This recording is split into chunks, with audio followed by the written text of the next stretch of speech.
Biden's shifting political fortune, and Trump returns to Washington. The government announced what every American has been feeling for nearly a year. We are in a recession. We have a record job market, record unemployment. That doesn't sound like a recession to me. Democrats and Republicans battle it out as the economy shrinks for the second time this year. The president scores a rare bipartisan legislative win. And his agenda gets a surprise boost as key Democrats in the Senate appear to strike a deal on his top domestic priorities. Plus, it looks like my father's handwriting. The January 6th committee drills down on former President Trump's role around that violent day. And the Justice Department looks into Trump's actions as part of a criminal probe into efforts to overturn the 2020 election. Next. This is Washington Week. Corporate funding is provided by Consumer Cellular. Additional funding is provided by Koo and Patricia Ewan through the Ewan Foundation, committed to bridging cultural differences in our communities. Sandra and Carl DeLay Magnuson, Rose Herschel and Andy Shreves, Robert and Susan Rosenbaum, the Corporation for Public Broadcasting, and by contributions to your PBS station from viewers like you. Thank you. Once again from Washington, moderator Yamiche Alcindor. Good evening and welcome to Washington Week. This week, the range of President Biden's political fortunes was on full display. He dealt with grim economic reports and enjoyed surprise legislative wins.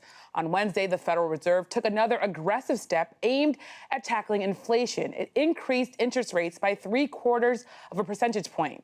Then, in a surprise move, Senator Joe Manchin of West Virginia announced he and Senate Majority Leader Chuck Schumer reached an agreement on President Biden's top domestic agenda items. This is a deal that had seemed dead for months. Their $739 billion agreement is named the Inflation Reduction Act. They say it tackles climate change, increases taxes on the wealthiest corporations, lowers health care costs, and fights inflation. This is a good piece of legislation. This is not American or Republican. It's an American legislation. It really is. But Democrats weren't able to enjoy that good news for too long. On Thursday morning, new numbers showed last quarter the economy shrank by 0.9%. And that news is making people worry even more about a potential recession. Do Democrats really believe that spending hundreds of billions of tax dollars right now, while pursuing and punishing productive investments in the long run, will lower inflation? Joining me to discuss this and more, Jonathan Lemire, White House Bureau Chief for Politico and host of MSNBC's Way Too Early. He is also the author of the new book out this week, The Big Lie: Election Chaos, Political Opportunism, and the State of American Politics After 2020. Thank you, Jonathan, for staying up with us. We also have Ayesha Rascoe, host of NPR's Weekend Edition. And joining me at the table, John Bresnahan, co-founder of Punchbowl News, a political newsletter that we're all watching and reading, and Amara, economics reporter for the Wall Street Journal. Thank you all for being here.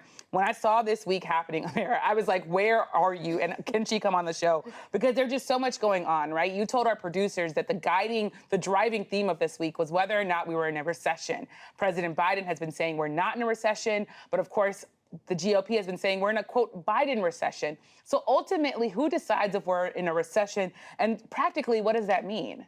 Well, the reason why we have mixed messaging on whether or not we're in a recession is because there is no precise definition of what a recession is. So you have this common shorthand definition of 2 quarters of economic contraction, which we have now. These GDP figures are showing that. But there's also this official nonprofit academic group, the National Bureau of Economic Research. They are the ones who make the official declaration of a recession. They have not called that yet, and they often don't call recessions in real time. They usually do that sort of after the recession has already begun. And what the Biden administration is arguing is that that academic group, they look at a wide range of factors when they're considering whether or not we're in a recession. They look at the labor market, they look at households' balance sheet, they look at things like that. And when you look across the economy, there are still some signs that things are going well, but of course there are other signs that things are slowing down, and so there's really that tension there. And you talk about the tension that's there. There were a lot of economic developments, as you just said, the GDP, the Fed hikes. I wonder when you just think about sort of, if you're a regular American who's watching all this, wondering what's most important and how does that impact everyday Americans who are just trying to survive, what would be the answer? Well, Americans overwhelmingly say that they are very concerned about inflation, right? They're concerned about the higher prices they're seeing for everyday staples like food, like gas, like rent. A lot of Americans are feeling that pain. And we see the Federal Reserve responding, as you said, sort of ratcheting up their response to try and bring down inflation. That, by far, is going to be the most important factor in the months to come about where inflation goes and where the economy goes. And part of what's driving these recession fears is that what the Fed is doing could slow the economy to the point where we do see a significant economic slowdown, where we do see a recession. Now, the Fed has said they're trying to avoid that. They're trying to cool inflation without causing a recession, but there is some fear that they won't be able to pull that off. Yeah, and talking about pulling things off, John, this was a big week in Congress. I was shocked when I saw that this deal, I just want to say the deal appears to be stricken because you always have to sort of couch things. I've learned that from my friends at Punchbowl News, that nothing's done until it's done. But tell me a little bit about what you're hearing from both sides, Democrats and Republicans, about this reconciliation deal and its significance. Yeah, you had it in your lead-in. Senator Manchin and Senate Majority Leader Chuck Schumer inked a $740 billion agreement. It's not finalized. It's still being reviewed. There has to go through a technical review process, and then the Senate will take it up next week and start voting on portions of it. There'll be amendments. There'll be a real long process to do. It's going to take a couple weeks to get this through Congress. Maybe they finish in the Senate next week, maybe the week after, and then the House comes back. But this was a shocker. We didn't see it coming. Manchin had walked away from some negotiations for the second time just recently. But he kept saying I'm still at the table, I'm still at the table. And he'd walk by us in the Capitol and we're like, yeah, okay, you're still at the table.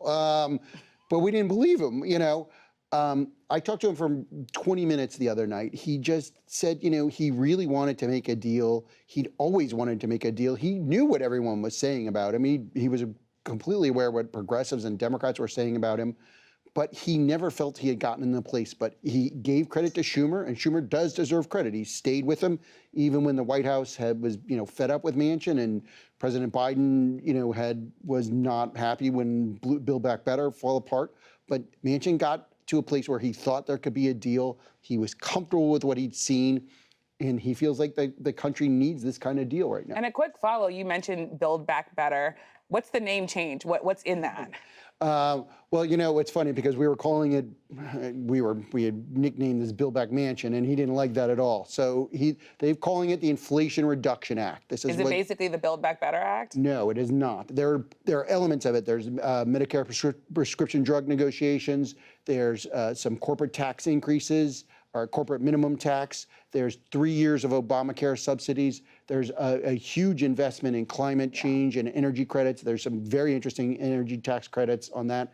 There's something on carried interest. This is for very wealthy money managers. So a very big bill with a lot of stuff in it. And Jonathan, of course, I have to come to you. What's the White House strategy here when you think about the fact that President Biden was at the podium at the White House saying this bill is going to reduce inflation? Well, they know that inflation is still top of mind for most Americans and probably still the defining issue heading into these midterms in November. And you just laid out there the mixed economic picture we have in this country right now. But the White House, let's just put there, cautiously optimistic, cautiously gleeful at the possibility that they can get this bill done. As John just said, the president was so frustrated with Joe Manchin when he blew up the process back in December and did so on Fox News, which really rubbed a lot of people in the West Wing the wrong way. And certainly the White House never quite gave up hope, but they deferred to Schumer here.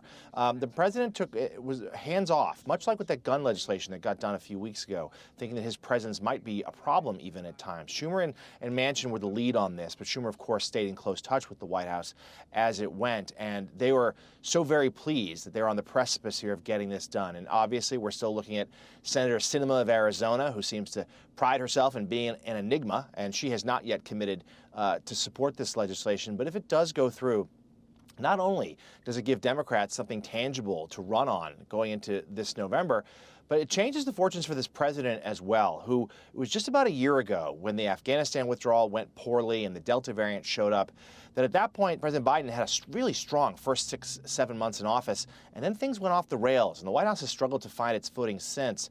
But this would be a significant win, one along with the bipartisan infrastructure deal, along with that first COVID relief package. And suddenly, White House aides are saying the entirety of the presidency so far would be transformed. Yeah. And Ayesha, I want to come to you because Jonathan says the White House is cautiously gleeful. When you look at the American people and you look at the polls, they're not cautiously gleeful. What are you hearing from your sources about what everyday Americans are feeling in this economy and how this legislation, this deal might change that?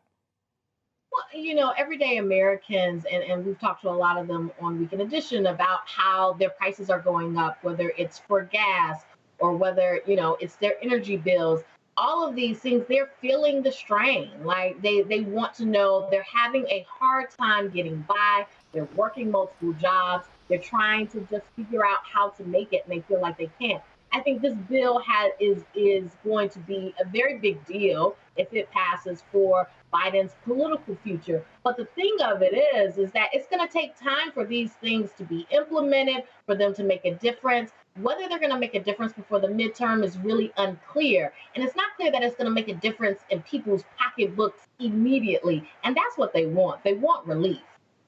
People want relief, Amara, as Ayesha just said. How much power, how much influence can the White House and Congress really have on inflation?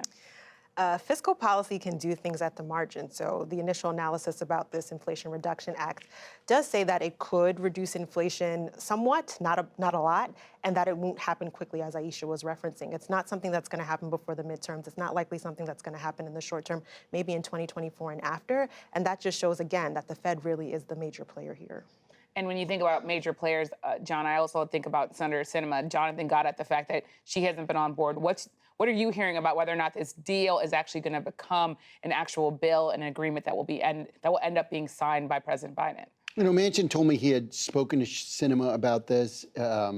He wasn't speaking for her. He thinks she could be in a good place on this. She's not saying anything. She plays this very close to the vest.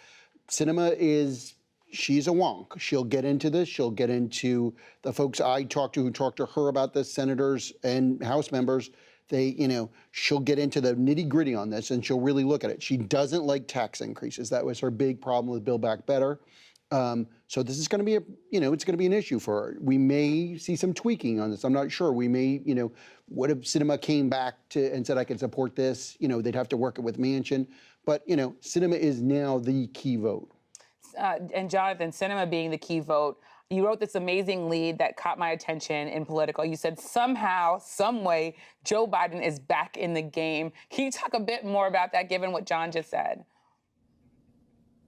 Yeah, certainly. It's not done yet. But if this were to come to be, and if Biden perhaps even plays the role of a closer here, it would be a significant win for this White House. I mean, this is, as I mentioned a moment ago, a string of really tough luck for this president, as well as, mistakes made along the way. It's been a string of bad news here. And for instance, he, has received high marks from both sides of the aisle for the way he's rallied the world to help Ukraine defend itself against Russia. But that's not getting him any votes at home. Americans don't vote on foreign policy. And on domestic issues, Democrats, really facing some headwinds here. And we see that in the polls. But if this can be a win, and it should be, White House aides were noted the timing of it, that it came to be just hours after President Biden ended his COVID isolation and seems to have beaten the virus without much trouble, that it could be a start of a new chapter for him, that maybe we'll start seeing his poll numbers go up, and he can point to a first year and a half, it will be 2 years, with some pretty sizable accomplishments that can match up with some of his Democratic predecessors' first 2 years as well.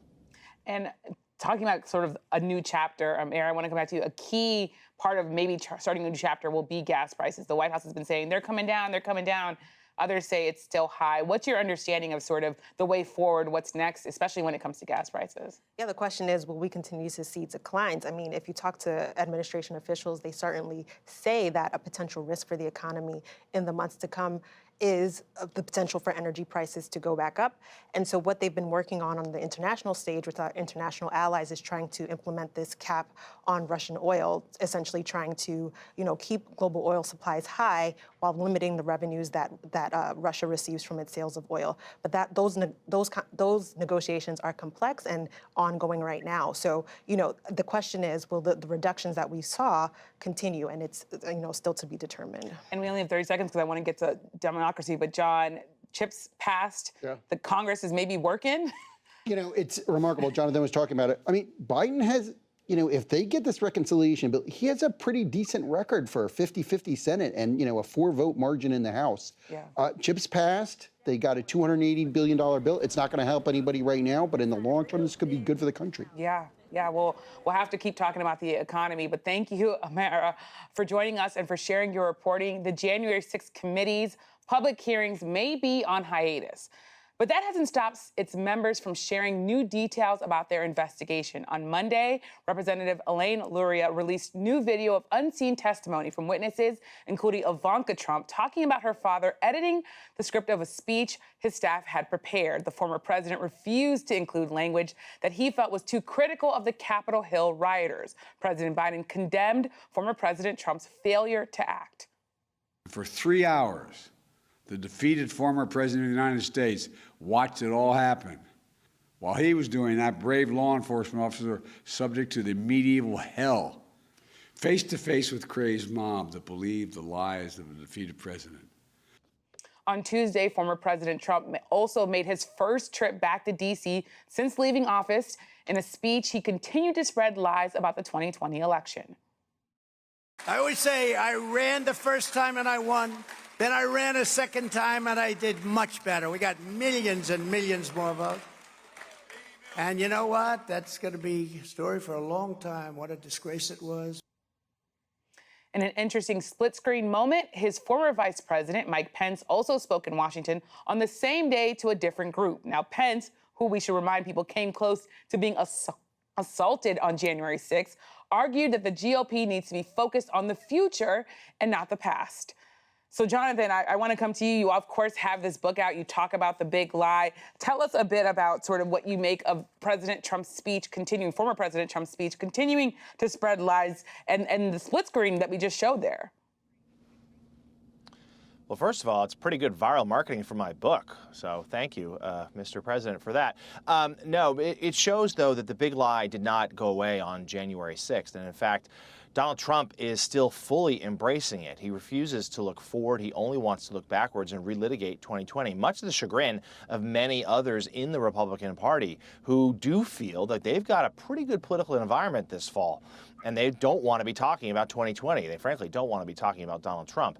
But he refuses to let it go. And the lying just continues. And it's also shaping the Republican Party. So many Republicans have gone along with it. Even if they privately disagree, they don't dare publicly break with him with his erroneous claims of election fraud. We know it's a litmus test for a lot of the candidates that he's supported this year, a number of whom won their primaries, but not all.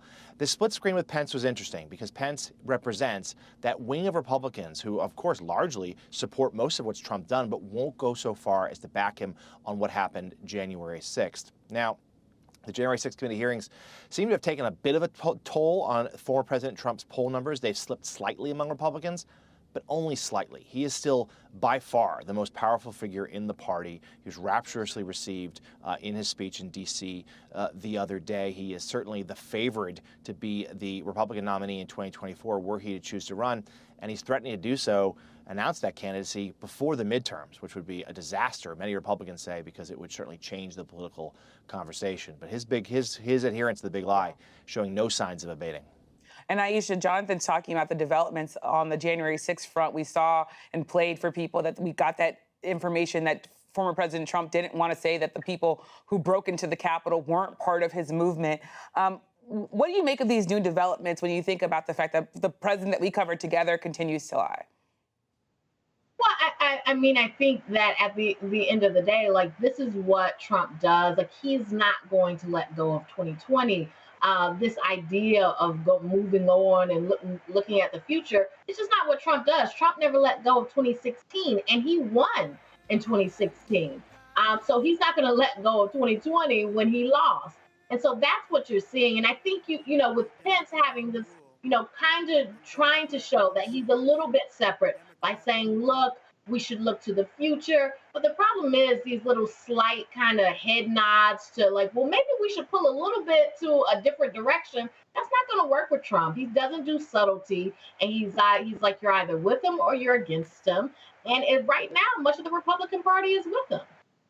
And Ayesha, you talk about him like someone who covered him for years, who knows exactly what happens in his head. I also want to talk to you because here it is. The DOJ is investigating former President Trump's actions as part of a criminal probe into efforts related to overturning the 2020 election. As you see this information, what comes to mind when you think about what the DOJ's work is at this point and what we know about their investigation? Well, I think, the fact that they are saying this, that this reporting is coming out is important, especially for those Democrats and others who are frustrated because they feel like these January 6th hearings are going on. In their mind, they're hearing that this was the former president committed acts that they believe could be illegal, that he should not be treated as if he is above the law, and that they want to know what's being done about it. Like, people who are not fans of former President Trump want to know what is going to be done. Is all this information going to come out and then nothing's going to happen? So I think it's important that that you hear that there's going to be an investigation. But the thing is, we don't know where that investigation will lead. And there have been a lot of investigations about Trump, and as we both know, and they haven't really, amounted to much. Like, he has been able to come out, on the other side of all of them so far. And so we have to, be clear with viewers that we don't know what's going to happen with this investigation from the DOJ. We certainly don't know what's going to happen. And John, as we think about this investigation, there's just another mystery after mystery opening up. This time, it's the Department of Homeland Security that's lost some text messages. I want to say that Representative Yamiche Rascoe said, I don't just know why everyone's texts and emails are suddenly disappearing all at once. I assume it's not a technological problem. So that's the congressman saying this might be nefarious. What are you hearing? What do you think? I was talking to Raskin about this. I mean, the January 6th committee, they're convinced privately, they'll say in public that the cover-up is, it's being whispered about because you have DHS on top of the Secret Service. I mean, that's not a coincidence. As far as they're concerned, I think they're going to keep pushing on this hard. And the other part is this didn't come out until we had the Cassidy Hutchinson testimony. And that's when the Secret Service, there were officials in the Secret Service pushing back on that. But then this issue of the deleted text message and everything, they came out as a result of that. Hutchinson's veracity was challenged. Her Trump attacked her, or the Republicans attacked her, and now we have what appears to be a really troubling incident. And the IGs at both DHS and the Secret Service. Yeah, they knew about this for months. It's incredible to think about it. And Jonathan, I want to come to you. We have about a minute left here. You have written this book. You understand the origins of the lies of the Trump election and what he's been talking about. I wonder if you could just talk a little bit about what you've learned in reporting that book, especially as we've seen Trump world starting to go into the grand jury with the DOJ and starting to cooperate even more with the January 6th committee. Yeah, Trump, throughout his presidency, had a remarkable ability to bend others to his will. He really hijacked the Republican Party and conservative media to help amplify his lies, big or small, and certainly the biggest one of all about this election. And we're seeing here how people in the government would be willing to shatter norms, break regulations in order to help him hang on to power, that he had abused the power of the presidency to try to stay in office, and those around him were willing to help. And now it seems like, as John said, real talk of a cover-up here to try to hide what they did. So the impact and the resonance of the big lie continues and will through this election and next. It's going to be a defining issue, whether Trump is on the ballot or not. And Ayesha, 10 seconds. Trump also talked about just transphobic language, and it animated the group. It's the culture wars. We only have a couple seconds left. Just tell me a little bit about your thoughts there as we end this conversation. Well, a lot of people are seeing this fight against the LGBTQ community as a way to other and make people seem like the other, and a way to rally their base against a changing society. And you see people like Donald Trump using that message of really hate and to go against the LGBT community. An important point. Thank you all for being here. Thanks to our panelists for joining us and for sharing your reporting. I hope you have some relaxing weekend plans. I know I'm going to be watching and listening to the new Beyonce album on repeat all weekend long. Also, don't forget to stick around for the Washington Week Extra. I'll talk to Jonathan about his new book, The Big Lie. Find it on our website, Facebook, and YouTube. And before we go, tomorrow on PBS News Weekend, Jeff Bennett speaks to a Texas woman caught up in the state's abortion laws after suffering a miscarriage. Thank you for joining us. Good night from Washington. Corporate funding for Washington Week is provided by... For 25 years, Consumer Cellular has been offering no-contract wireless plans designed to help people do more of what they like. Our U.S.-based customer service team can help find a plan that fits you. To learn more, visit consumercellular.tv. Additional funding is provided by Ku and Patricia Ewens with the Ewen Foundation, committed to bridging cultural differences in our communities. Sandra and Carl DeLay Magnuson, Rose Herschel and Andy Shreves, Robert and Susan Rosenbaum, the Corporation for Public Broadcasting, and by contributions to your PBS station from viewers like you. Thank you.